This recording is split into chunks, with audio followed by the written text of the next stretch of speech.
The Telltale Heart by Edgar Allan Poe. True, nervous. Very, very dreadfully nervous I had been and am. But why will you say that I am mad? The disease had sharpened my senses, not destroyed, not dulled them. Above all was the sense of hearing acute. I heard all things in the heaven and in the earth. I heard many things in hell. How, then, am I mad? Hearken, and observe how healthily, how calmly I can tell you the whole story. It is impossible to say how first the idea entered my brain, but once conceived, it haunted me day and night. Object there was none, passion there was none. I loved the old man. He had never wronged me. He had never given me insult. For his gold I had no desire. I think it was his eye. Yes, it was this. He had the eye of a vulture, a pale blue eye with a film over it. Whenever it fell upon me, my blood ran cold. And so by degrees, very gradually, I made up my mind to take the life of the old man, and thus rid myself of the eye forever. Now this is the point. You fancy me mad. Madmen know nothing. But you should have seen me. You should have seen how wisely I proceeded, with what caution, with what foresight, with what dissimulation I went to work. I was never kinder to the old man than during the whole week before I killed him. And every night, about midnight, I turned the latch of his door and opened it, oh, so gently. And then, when I had made an opening sufficient for my head, I put in a dark lantern, all closed, that no light shone out, and then I thrust in my head. Oh, you would have laughed to see how cunningly I thrust it in. I moved it slowly, very, very slowly, so that I might not disturb the old man's sleep. It took me an hour to place my whole head within the opening so far that I could see him as he lay upon his bed. Would a madman have been so wise as this? And then, when my head was well in the room, I undid the lantern cautiously, oh, so cautiously, for the hinges creaked. I undid it just so much that a single thin ray fell upon the vulture eye. And this I did for 7 long nights, every night just at midnight. But I found the eye always closed, and so it was impossible to do the work. For it was not the old man who vexed me, but his evil eye. And every morning, when the day broke, I went boldly into the chamber and spoke courageously to him, calling him by name in a hearty tone and inquiring how he has passed the night. So you see he would have been a very profound old man, indeed to suspect that every night just at 12 I looked in upon him while he slept. Upon the 8th night I was more than usually cautious in opening the door. A watch's minute hand moves more quickly than did mine. Never before that night had I felt the extent of my own powers, of my sagacity. I could scarcely contain my feelings of triumph. To think that there I was, opening the door little by little, and he not even to dream of my secret deeds or thoughts. I fairly chuckled at the idea, and perhaps he heard me, for he moved on the bed suddenly as if startled. Now you may think that I drew back, but no. His room was as black as pitch, with the thick darkness, for the shutters were close fastened, through fear of robbers. And so I knew that he could not see the opening of the door, and I kept pushing it on steadily.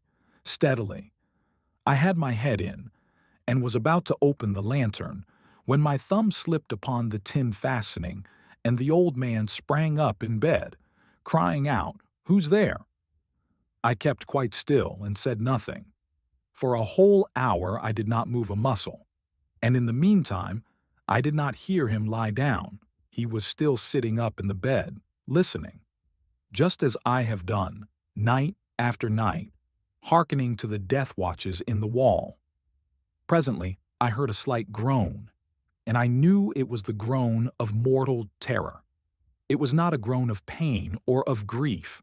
Oh, no. It was the low, stifled sound that arises from the bottom of the soul when overcharged with awe. I knew the sound well. Many a night, just at midnight, when all the world slept, it has welled up from my own bosom, deepening with its dreadful echo the terrors that distracted me. I say I knew it well. I knew what the old man felt and pitied him, although I chuckled at heart. I knew that he had been lying awake ever since the first slight noise, when he had turned in the bed. His fears had been ever since growing upon him. He had been trying to fancy them causeless, but could not. He had been saying to himself, "It is nothing but the wind in the chimney. It is only a mouse crossing the floor," or "It is merely a cricket which has made a single chirp." Yes, he had been trying to comfort himself with these suppositions, but he had found all in vain. All in vain, because death, in approaching him, had stalked with his black shadow before him and enveloped the victim. And it was the mournful influence of the unperceived shadow that caused him to feel, although he neither saw nor heard, to feel the presence of my head within the room. When I had waited a long time, very patiently, without hearing him lie down, I resolved to open a very, very little crevice in the lantern. So I opened it. You cannot imagine how stealthily until at length a simple dim ray, like the thread of the spider, shot from out the crevice and fell full upon the vulture eye. It was open, wide, wide open, and I grew furious as I gazed upon it. I saw it with perfect distinctness, all a dull blue, with a hideous veil over it that chilled the very marrow in my bones. But I could see nothing else of the old man's face or person, for I had directed the ray as if by instinct, precisely upon the damned spot. And have I not told you that what you mistake for madness is but over-acuteness of the sense? Now, I say, there came to my ears a low, dull, quick sound, such as a watch makes when enveloped in cotton. I knew that sound well, too. It was the beating of the old man's heart. It increased my fury, as the beating of a drum stimulates the soldier into courage. But even yet I refrained and kept still. I scarcely breathed. I held the lantern motionless. I tried how steadily I could maintain the ray upon the eye. Meantime, the hellish tattoo of the heart increased. It grew quicker and quicker and louder every instant. The old man's terror must have been extreme. It grew louder, I say, louder every moment. Do you mark me well? I have told you that I am nervous. So I am. And now, at the dead hour of the night, amid the dreadful silence of that old house, so strange a noise as this excited me to uncontrollable terror. Yet, for some minutes longer I refrained and stood still. But the beating grew louder. I thought the heart must burst. And now a new anxiety seized me. The sound would be heard by a neighbor. The old man's hour had come. With a loud yell, I threw open the lantern and leaped into the room. He shrieked once only. In an instant I dragged him to the floor and pulled the heavy bed over him. I then smiled gaily to find the deed so far done. But for many minutes, the heart beat on with a muffled sound. This, however, did not vex me. It would not be heard through the wall. At length it ceased. The old man was dead. I removed the bed and examined the corpse. Yes, he was stone dead. I placed my hand upon the heart and held it there many minutes. There was no pulsation. He was stone dead. His eye would trouble me no more. If still you think me mad, you will think so no longer when I describe the wise precautions I took for the concealment of the body. The night waned, and I worked hastily, but in silence. First of all, I dismembered the corpse. I cut off the head and the arms and the legs. I then took up 3 planks from the flooring of the chamber and deposited all between the scantlings. I then replaced the board so cleverly, so cunningly, that no human eye, not even his, could have detected anything wrong. There was nothing to wash out, no stain of any kind, no blood spot whatever. I had been too wary for that. A tub had caught all. When I had made an end of these labors, it was 4 o'clock, still dark as midnight. As the bell sounded the hour, there came a knocking at the street door. I went down to open it with a light heart. For what had I now to fear? There entered 3 men who introduced themselves with perfect suavity as officers of the police. A shriek had been heard by a neighbor during the night. Suspicion of foul play had been aroused. Information had been lodged at the police office, and the officers, had been deputed to search the premises. I smiled. For what had I to fear? I bade the gentleman welcome. The shriek, I said, was my own in a dream. The old man I mentioned was absent in the country. I took my visitors all over the house. I bade them search well. I led them, at length, to his chamber. I showed them his treasures, secure, undisturbed. In the enthusiasm of my confidence, I brought chairs into the room and desired them here to rest from their fatigues, while I myself, in the wild audacity of my perfect triumph, placed my own seat upon the very spot beneath which reposed the corpse of the victim. The officers were satisfied. My manner had convinced them. I was singularly at ease. They sat, and while I answered cheerily, they chatted of familiar things.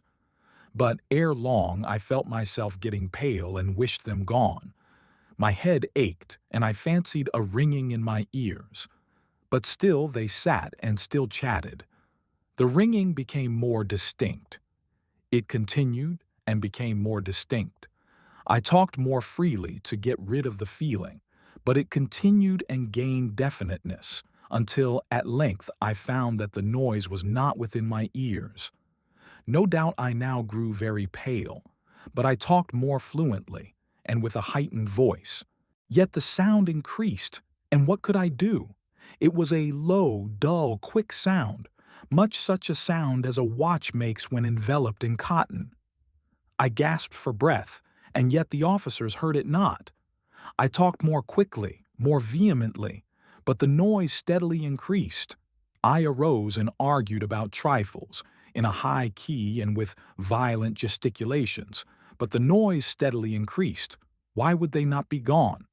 I paced the floor to and fro with heavy strides, as if excited to fury by the observations of the men, but the noise steadily increased. Oh God, what could I do? I foamed, I raved, I swore. I swung the chair upon which I had been sitting and grated it upon the boards, but the noise arose over all and continually increased. It grew louder, and still the men chatted pleasantly and smiled. Was it possible they heard not? Almighty God! No, no. They heard. They suspected. They knew. They were making a mockery of my horror. This I thought, and this I think.